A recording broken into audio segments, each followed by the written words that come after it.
ഒന്നും മാറ്റുകയൊന്നും ഉണ്ടായിട്ടില്ല. എല്ലാവരും ചോദിക്കും, ഞാൻ പറയും എൻ്റെ സർനെയിം അപ്പോഴും മേനനായിരുന്നു, പിന്നെയും അങ്ങനെ ആയിപ്പോയി, അല്ലാതെ ഞാനായിട്ട് മാറ്റില്ല എന്ന് പറഞ്ഞു. കറക്റ്റ് ഒരു ഇത്രയും ഫെമിനിസ്റ്റ് ആയിട്ടുള്ള ഒരു ഭർത്താവാണെന്നുള്ള കാര്യം ആദ്യം തന്നെ ഞാൻ പറയട്ടെ കേട്ടോ. ഞാൻ ചോദിച്ചു, ഞാൻ ചുമ്മാ എഴുതുമ്പോ കൂടി എന്റെ അടുത്ത് പറയുന്നത് അവിടെ അച്ഛന്റെ പേരിട്ടാ മതി. അതൊരു അത് ആ ചോദിച്ചു എന്നുള്ളത് ദിവ്യയുടെ മനസ്സിലെ നന്മയും സന്തോഷവും. അങ്ങനെ ഒരു ഉത്തരം ക്രിസ് പറഞ്ഞു എന്നുള്ളത് ക്രിസിന്റെ മനസ്സിന്റെ വലിപ്പം. ഫെമിനിസം ഒരു മെയിൽ ഷോവനിസം അങ്ങനെയുള്ള ഇതിലെ കാറ്റഗറിയിൽ മാറ്റുന്നതിന് പകരം ഇൻഡിവിജ്വാലിറ്റി എന്നുള്ള ഒരു കാര്യം. അതായത് ഇത്രയും കാലം ഇൻഡസ്ട്രി അറിഞ്ഞിരുന്ന ദിവ്യ ശ്രീധർ സഡൻ ആയിട്ട് ഒരു ദിവസം ദിവ്യ ക്രിസ് ആവേണ്ട ആവശ്യമില്ല. ദിവ്യ ശ്രീധറായിട്ട് തന്നെ നിങ്ങൾ പ്രേക്ഷകർ അറിയേണ്ട കുറെ കാര്യങ്ങളുണ്ട്. നമ്മൾ വെറുതെ ഒരു രസത്തിനോ അല്ലെങ്കിൽ മറ്റുള്ളവരുടെ ജീവിതത്തിലേക്ക് എത്തി നോക്കുന്ന സ്വഭാവക്കാരായിട്ടുള്ളവര് ഉണ്ടാവാം, ഈ സോഷ്യൽ മീഡിയയിൽ ഉണ്ടാവും. അവർ ആ വാക്കുകൾ ഉപയോഗിക്കുമ്പോൾ, പല വാക്കുകളും ഉപയോഗിക്കുമ്പോൾ അതെങ്ങനെയാണ് അവരെ നോവിക്കുന്നത് അല്ലെങ്കിൽ എങ്ങനെയാണ് അവരത് എടുക്കുന്നത് എന്നുള്ളത് വളരെ വലിയൊരു കാര്യമാണ്. ശരിയല്ലേ ക്രിസ്? ഇതില് നമ്മള് പൊതുവെ വീട്ടിലൊക്കെ സംസാരം ഉണ്ടാവുമ്പോൾ ആരെങ്കിലൊക്കെ പറയും, അവൻ പണക്കാരനായത് എങ്ങനെയാണെന്നറിയാം, അവൻ റോഡിൽ നിൽക്കുമ്പോൾ വഴിയിൽ നിന്ന് ഒരു പെട്ടി കിട്ടി, ആ പെട്ടിക്കകത്ത് മുഴുവനും ഗോൾഡ് ബിസ്ക്കറ്റ് ആയിരുന്നു, അവൻ ഓവർനൈറ്റ് അവൻ പണക്കാരൻ. അപ്പൊ ഞാൻ ചോദിക്കാറുള്ളത്, നിങ്ങൾ റോഡിൽ പോയി നിൽക്കൂ, എവിടെയാണോ ഈ പെട്ടി വീഴുന്നത് അവിടെ പോയി നിൽക്കൂ, എന്നിട്ടായി കാണിക്കൂ. കാരണം there is a story of struggle between that. ഈ പെട്ടി കിട്ടി എന്ന് പറയുന്ന ആള് എത്ര കഷ്ടപ്പെട്ടു നമുക്കറിയില്ല. അപ്പൊ പച്ചയ്ക്ക് പറയും അവൻ കള്ളക്കടത്തി, എന്നാ ധൈര്യം ഉണ്ടെങ്കിൽ അതൊന്ന് ചെയ്ത് കാണിക്കും. അപ്പൊ അതേപോലെ ഞാൻ കല്യാണം കഴിച്ചു എന്നുള്ളത് എന്റെ വ്യക്തി ജീവിതം ആൾക്കാർക്ക് കുറ്റം പറയാണെന്നുണ്ടെങ്കിൽ ഞാൻ വരുന്നതിന് മുന്നേ എത്രയോ അവസരങ്ങൾ ഉണ്ടായിരുന്നു. എന്തുകൊണ്ട് ദിവ്യയോട് ആരും ചോദിച്ചില്ല കല്യാണം കഴിച്ച ഒരു ജീവിതം തരാന്ന്? എന്തുകൊണ്ട് പറഞ്ഞില്ല? ആ പറയാൻ ധൈര്യമില്ലാത്തവരെ കമന്റ് ചെയ്തിട്ട് എനിക്ക് I don't really think that I should even look at it. കാരണം അവർക്ക് മലയാളികൾ പൊതുവെ ആർക്കെങ്കിലും എന്തെങ്കിലും ഒരു വിഷമം വന്നു കഴിഞ്ഞാൽ അയ്യോ അയ്യോ അയ്യോ എന്നൊക്കെ പറയും.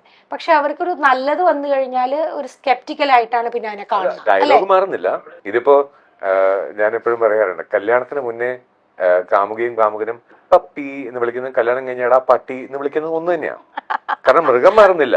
അതേപോലെ വിഷമം വന്നു കഴിഞ്ഞാൽ അയ്യോ അയ്യോ എന്ന് പറയുന്നത് നന്നായി കഴിഞ്ഞാൽ അയ്യോ അയ്യോ എന്ന് പറഞ്ഞ അതേ വേർഡ് തന്നെ, ആർക്കും സഹിക്കാൻ പറ്റില്ല. അതെ, ക്രിസിനെ കുറിച്ച് പറയുമ്പോൾ ഒരുപക്ഷെ പല ഇന്റർവ്യൂവിൽ ഇതൊന്നും പറഞ്ഞിട്ടുണ്ടാവില്ല.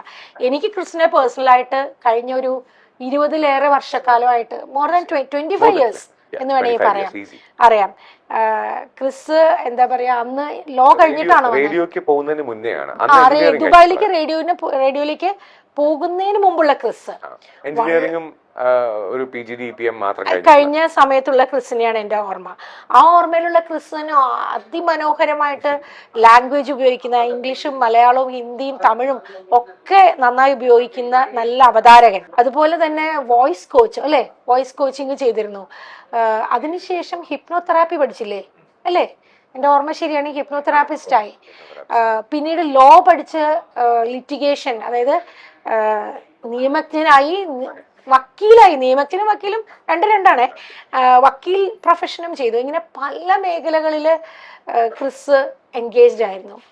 ദിവ്യക്ക് അറിയാമായിരിക്കും ഇതൊക്കെ, പക്ഷെ പ്രേക്ഷകർക്ക് പലർക്കും ഇത് അറിയില്ലായിരിക്കാം. ക്രിസിനെ പെട്ടെന്ന് ഇപ്പൊ എല്ലാവരും കാണുമ്പോൾ ഇന്ന സീരിയലിൽ അഭിനയിക്കുന്നയാൾ, ഇന്ന കാര്യത്തിൽ മോഡൽ ചെയ്ത ആള് എന്ന് മാത്രമായിരിക്കും പറയാം. പക്ഷെ ക്രിസ് എന്ന് പറയുന്ന വ്യക്തിയുടെ കൂടെ എഴുതി ചേർക്കാനായിട്ടുള്ള ഡിഗ്രികളുടെയും അതുപോലെ തന്നെ ടാലന്റുകളുടെയും സ്കില്ലുകളുടെയും ഒരു നീണ്ട നിരയുണ്ട് എന്നുള്ളത് പലർക്കും അറിയില്ല. ഒരു ഡിഫറൻസും കൂടെ ആഡ് ചെയ്യാം. ഡിഫറൻസോ? കാരണം ആർക്ക് വേണമെങ്കിലും ഒരു ഡിഗ്രിയോ സർട്ടിഫിക്കേഷനോ ഡിപ്ലോമോ എല്ലാം എഴുതിയെടുക്കാം. അതൊന്നും വലിയ കാര്യമല്ല. അതും എസ്പെഷ്യലി ഈ കാലത്ത് AI ചോദ്യങ്ങൾ ചോദിച്ചു കഴിഞ്ഞാൽ വരാൻ പോകുന്ന ക്വസ്റ്റ്യൻ പേപ്പറിലെ ക്വസ്റ്റ്യൻസും ആൻസേഴ്സും കിട്ടാവുന്ന ഒരു കാലമാണ്. അതുകൊണ്ട് പഠിക്കുന്നതോ അത് പ്രയോഗിക്കുന്നതോ അതെല്ലാം ഒരു വ്യക്തിയുടെ ആഗ്രഹം. എനിക്ക് ഇപ്പോൾ പറയാനുള്ളതെന്ന് പറഞ്ഞാൽ, ഇപ്പൊ 1 വർഷം കഴിഞ്ഞു, ഇപ്പോൾ പറയാനുള്ളതെന്ന് പറഞ്ഞാൽ എന്റെ മക്കള് മുത്തും ദേവയും അവര് ഞാൻ നല്ല അച്ഛനാണെന്ന് എപ്പോ പറയുന്നു അതാണ് എന്റെ ഏറ്റവും വലിയ ഡിഗ്രി. കുഞ്ഞുമോക്ക് ഞാൻ എപ്പോഴാണോ നല്ലൊരു ഹസ്ബൻഡ് ആവുന്നത്, കുഞ്ഞുമോൾ ഇടയ്ക്കിടയ്ക്ക് പറയും എനിക്ക് സംസാരിക്കാൻ എനിക്ക് പേടി തോന്നുന്നു. ആ പേടി എന്ന് മാറുന്നു അന്ന് ഞാൻ നല്ലവനായി. അപ്പൊ അത് ശരിക്കും പറഞ്ഞു കഴിഞ്ഞാൽ ഒരു ഡിഗ്രിക്ക് പഠിച്ചാലും നമുക്ക് കിട്ടില്ല. ഏത് യൂണിവേഴ്സിറ്റിയിലാണ് അങ്ങനെ ഒരു കോഴ്സ് ഉള്ളതെന്ന് വെച്ച് കഴിഞ്ഞാൽ ഞാൻ അവിടെ ജോയിൻ ചെയ്യാൻ റെഡിയാണ്. ക്രിസ് പറഞ്ഞതെല്ലാം ശരിയാണ്. പക്ഷെ ക്രിസിന്റെ പൊൻതൂവലുകളാണ് ഇതൊക്കെ.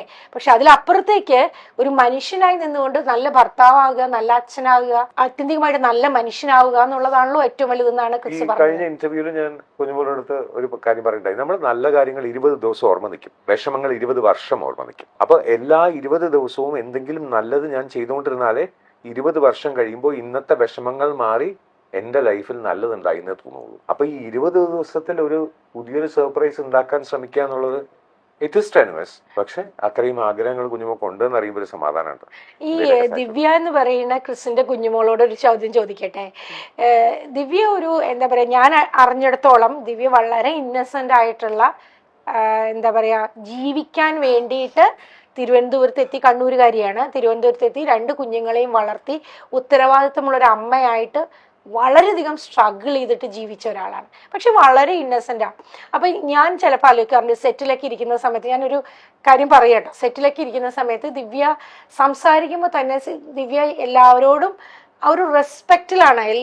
എവിടെയോ ദിവ്യക്ക് ഉള്ളിലൊരു തോന്നലുണ്ടായി, അയ്യോ എനിക്ക് ഇവരുടെ അത്രയും ഉള്ള ഒരു ഇന്റലിജൻസ് ഇല്ലേ, അല്ലെങ്കിൽ ഇവരെ പോലെ ഇല്ലേ ദിവ്യ, സത്യമല്ലേ ഞാൻ പറയണേ? അങ്ങനെ ഒരു തോന്നല് കുട്ടിക്ക് ഉണ്ടായിരുന്നു. അപ്പോൾ അത് കഴിഞ്ഞ് എല്ലാം കഴിഞ്ഞ് ഞാൻ 50 എപ്പിസോഡ് കഴിഞ്ഞ സീരിയലിൽ ഞാൻ നിർത്തിയിട്ട് ഇങ്ങോട്ട് പോന്നു. പിന്നെ ദിവ്യ കല്യാണം കഴിക്കുന്നത് കാണുന്നത് നമ്മളെല്ലാവരും ഒരുപാട് റെസ്പെക്ട് ചെയ്യുകയും ഇഷ്ടപ്പെടുകയും അത്ഭുതത്തോടെ നോക്കി കാണുന്ന ചെയ്യുന്ന ഒരു പേഴ്സണാലിറ്റിയാണ്. അപ്പൊ ഈ ഒരു വ്യക്തിയെ പരിചയപ്പെട്ട കഥ എനിക്ക് ചോദിക്കാനുണ്ട്. അതിനു മുമ്പ് ഈ വിവാഹത്തിലേക്ക് എത്തുമ്പോൾ തീരുമാനം എടുത്തല്ലോ, ഇത്രയും ഇന്റലിജന്റും ഔട്ട് ഗോയിങ്ങും കാര്യങ്ങളൊക്കെ അറിയുന്ന ഒരാളെ കല്യാണം കഴിക്കുമ്പോൾ അയ്യോ ഞാൻ ഇയാൾക്ക് എങ്ങനെയായിരിക്കും ചേരുക എന്നൊരു കൺഫ്യൂഷൻ ഉണ്ടായിരുന്നു ദിവ്യക്ക്. അതൊന്ന് പറയോ? അതല്ല, ഞാന് അതിന് മുന്നേ ഞാൻ പല സെറ്റിലും ഞാൻ ഫ്രണ്ട്സുകളോടൊക്കെ പറഞ്ഞ് എല്ലാ ഇന്റർവ്യൂവിലും ഞാൻ പറഞ്ഞിട്ടുണ്ട്, എനിക്ക് കുറച്ച് മെച്ചുവേർഡായിട്ട് അല്ലെങ്കിൽ എന്താണ് കുറച്ച് നമ്മളെ ചേച്ചിക്ക് ഇപ്പൊ എന്നെ അറിയാം, സെറ്റിൽ ഉണ്ടാവുന്ന ഞാൻ എങ്ങനെ ആയിരുന്നു അറിയാം. ഒരു എന്താണ് ഒന്ന് രാത്രി ആവുമ്പോൾ എങ്ങനെ വീട്ടിലെത്തിപ്പെടാം എന്നറിയുന്ന എനിക്ക് ഓർമ്മയുണ്ട് ദിവ്യ. എനിക്ക് പ്രേക്ഷകരോട് പറയാനുള്ള മനസ്സിനക്കരെ എന്ന് പറയുന്ന സീരിയൽ ചെയ്യുന്ന സമയത്ത് ഇങ്ങനെ ആരും പറഞ്ഞിട്ടുണ്ടാവില്ല ഇന്റർവ്യൂ ചെയ്തവര്. ദിവ്യ വൈകുന്നേരം ഒരു 4:30 കഴിഞ്ഞാല് ദിവ്യ ആകെ സ്ട്രെസ്ഡ് ഔട്ട് ആവും. എന്താ വെച്ചാല് ദിവ്യയുടെ മകൻ സ്കൂളിൽ നിന്ന് വരും. അന്ന് അവന് എത്ര വയസ്സാണ്? 5 വയസ്സ് അല്ലെ? 4-5 വയസ്സ്, അത്രേ ഉള്ളൂ, 4-5 വയസ്സ്. അപ്പോ ആ മോൻ സ്കൂളിൽ നിന്ന് വന്നു കഴിഞ്ഞാൽ അവൻ വിശന്ന് വീട് തുറന്നു കയറണം. 4 വയസ്സുള്ള കുട്ടിയാന്ന് ഓർക്കണേ. ഒരു വീടിന്റെ അപ്സ്റ്റെയറിലാണ് താമസിക്കുന്നതെന്ന്, ശരിയല്ലേ? പഠിക്കാൻ പോവാ. അപ്പൊ വീട്ടിൽ വന്ന് കേറിയിട്ട് അവൻ എന്തെങ്കിലും ഭക്ഷണം എടുത്ത് രാവിലെ ദിവ്യ പോരുമ്പോ എടുത്തു വെച്ച ഭക്ഷണം അവൻ കഴിച്ച് അവനെ കാത്തിരിക്കുകയാണ് അവിടെ. അമ്മ ഇപ്പൊ വരും. ഇപ്പൊ ഒരു 2 മണിക്കൂർ കൂടുമ്പോ അവന്റെ ഫോൺ വരും, അല്ലെ? ഓർമ്മയുണ്ട്? അമ്മ ഇറങ്ങിയോ, അമ്മ വന്നോ? ഇത് പറഞ്ഞു കഴിഞ്ഞാൽ അടുത്ത ഷോട്ടിൽ ദിവ്യ നിൽക്കുമ്പോ ചിലപ്പോ ആ ഷോട്ട് എന്ന് പറയുന്നത് വേറൊരു തരം എന്തെങ്കിലും ചിലപ്പോൾ റഫായിട്ടുള്ളതോ അല്ലെങ്കിൽ നമ്മുടെ മൂഡ് അങ്ങനെയുള്ള മൂഡിൽ നിൽക്കുന്നതായിരിക്കും. ഞാൻ കണ്ടിട്ടുണ്ട് ദിവ്യയുടെ കണ്ണ് നിറയുന്നതും തിരിഞ്ഞു നിന്ന് കണ്ണ് നിറയുന്നതും ഇത് സ്വിച്ച് ചെയ്യുന്നതും. അപ്പോൾ അങ്ങനെ ഒരു ദിവ്യയെ ഞാൻ കണ്ടിട്ടുണ്ട്. അതുകൊണ്ട് തന്നെ ദിവ്യ ഇത്രയും സ്ട്രെങ്ത്തിൽ ഇങ്ങനെ പുറത്തോട്ട് വന്നു എന്ന് പറയുമ്പോൾ ഞങ്ങൾക്കൊക്കെ സന്തോഷമാണ്, അല്ലെ ദിവ്യ? ദിവ്യ ഇത് പറയുമ്പോ തന്നെ കണ്ണു നിറയുന്നു ദിവ്യക്ക്. അത് പറയുന്നത് അതാ ഞാൻ പറഞ്ഞത്, എന്നെ അറിയുന്നവർക്കേ അറിയുള്ളൂ, എന്റെ അവസ്ഥ അറിയുന്നവർക്ക്. പറഞ്ഞുണ്ടാക്കാൻ പലർക്കും പലതും പറ്റും, അല്ലേ? അപ്പൊ ഞാൻ എപ്പോഴും പറഞ്ഞത് അഖിലേഷ് സാറിനെ കുറിച്ചാണ്. അഖിലേഷ് സാറ് നമ്മളെ മനസ്സിലാക്കിയ സെറ്റില് ഉണ്ടാവുമ്പം അറിയാം എന്റെ അവസ്ഥ. എനിക്ക് ഈ വെപ്രാളം ചില സമയത്ത് ഞാൻ സെറ്റിൽ പലപ്പോഴും വീണിട്ടുണ്ട്, അഭിനയിച്ചുകൊണ്ടിരിക്കുമ്പോ ഞാൻ വീണിട്ടുണ്ട്. അതെ. അപ്പൊ അഖിലേഷ് സാറ് ഞാൻ പാനിക് അറ്റാക്ക് വന്നിട്ടുണ്ട്, ക്ഷീണം, ടെൻഷൻ കൊണ്ട് പാനിക് അറ്റാക്ക് വന്നിട്ടുണ്ട് ദിവ്യക്ക്. അപ്പൊ പിന്നെ സാറ് പറയും, നീ മക്കളെ വിളിച്ചോണ്ട് വാ, കുഴപ്പമില്ല, ഫുഡല്ലേ ഇവിടെ കൊണ്ടുപോവാ, ആരും പറയാനില്ല ഉച്ചക്കത്തെ ഫുഡോ രാത്രിക്ക്. ഞാൻ ഈ രാത്രിക്കത്തെ ഫുഡ് കൊണ്ടുപോകാൻ വെയിറ്റ് ചെയ്തിരിക്കുന്ന മക്കളാണ്. എനിക്കറിയാം, കൊണ്ട് കൊടുത്തിട്ട് വേണം അവർക്ക് കഴിക്കാൻ. ആ ഒരു അവസ്ഥയാണ് എന്റെ. എനിക്ക് ഓർമ്മയുണ്ട് ക്രിസ്, ദിവ്യ നമുക്ക് സെറ്റിൽ നിന്ന് എല്ലാവരും ഹോട്ടൽ റൂംസിലേക്ക് പോകാനായിട്ട് ഇറങ്ങുന്ന സമയത്ത്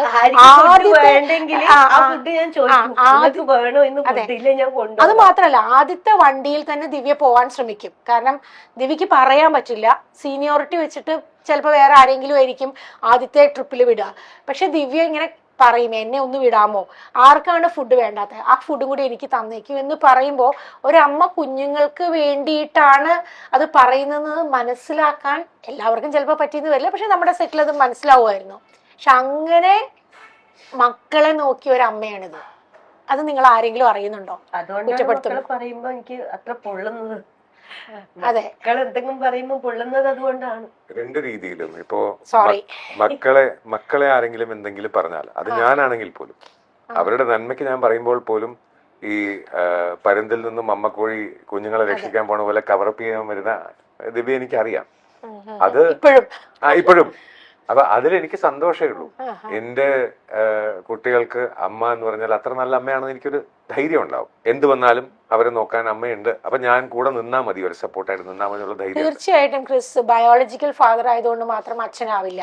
അതൊരിക്കലും അത് എനിക്ക് വിശ്വാസമില്ല. ഇല്ല, എനിക്കത് നന്നായിട്ട് അറിയാം. കാരണം ഞങ്ങള് കല്യാണത്തിന് മുന്നേ എന്റെ ഒരു സ്റ്റുഡന്റ് എന്നെ അപ്പാന്ന് വിളിച്ചിരുന്നത് അത് അത്രത്തോളം ആത്മാർത്ഥ. ഇപ്പോഴും അങ്ങനെ തന്നെയാണ്, അതിന് മാറ്റമൊന്നുമില്ല. അപ്പോ ഒരു ഫാദർ ഫിഗർ എന്ന് പറയുന്നത് മനസ്സുകൊണ്ട് അച്ഛനാവാൻ കഴിയണം. ഇപ്പോ എല്ലാ പുരുഷന്മാരുടെയും മനസ്സിനകത്ത് ഒരു അമ്മയും കൂടിയുണ്ട്.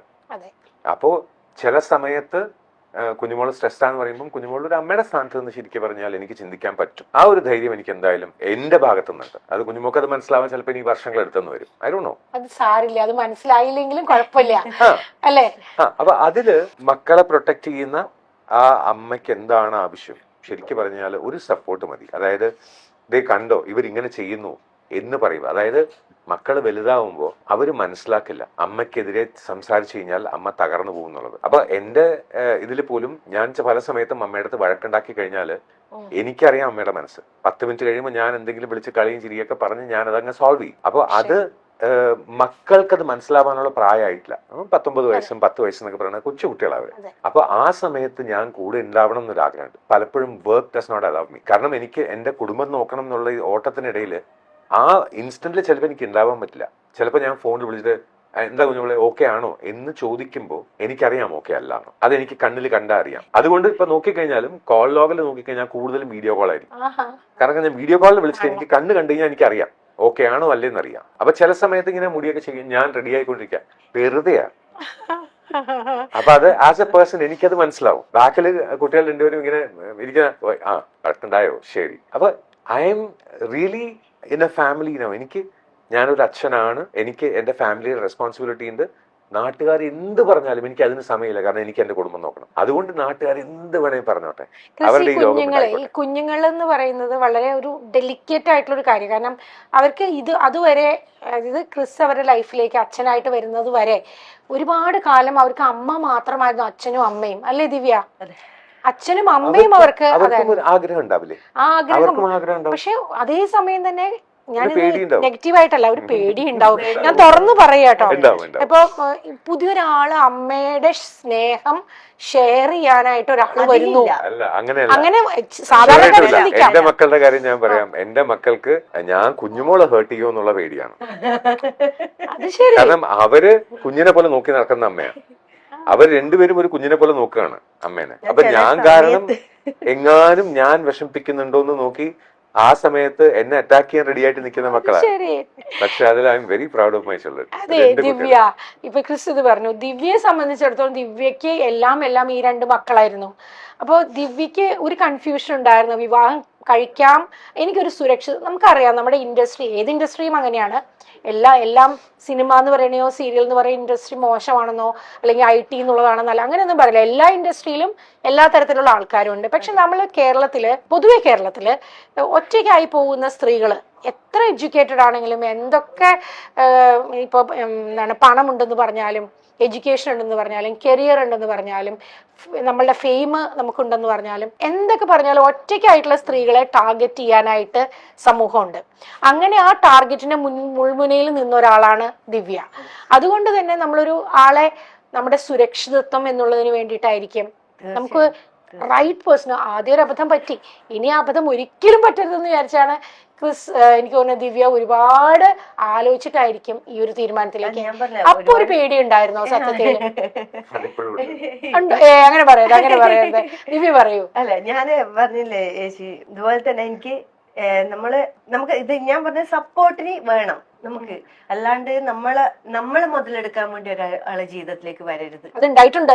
അതാണ് ഞാൻ പറഞ്ഞത്. പക്ഷെ എന്താണ്, നമ്മൾ ഈ ആർട്ടിസ്റ്റ് എന്ന നിൽക്കുമ്പോ മറ്റുള്ളവരുടെ കാഴ്ചപ്പാട് വേറെയാ. നമ്മളാണെങ്കിൽ പൊട്ടന്മാര് സ്നേഹത്തിന് വേണ്ടി അല്ലേ, നമ്മൾ പെണ്ണെന്ന് പറയുന്ന വർഗം അങ്ങനെയാ. ആണുങ്ങൾ ഒരു സ്നേഹം കിട്ടാത്തവര് ഒരു സ്നേഹം ആരെങ്കിലും തരുവോ എന്ന് നല്ലോണം സ്നേഹിക്കണ്ടല്ലോ. അപ്പൊ നമ്മൾ അങ്ങോട്ടേക്ക് പൈസ കൊടുത്ത് സ്നേഹിക്കലേ. എല്ലാരും അനുഭവം ഇതായിരിക്കും, പക്ഷെ ആരും തുറന്നു പറയില്ല എന്ന് മാത്രം.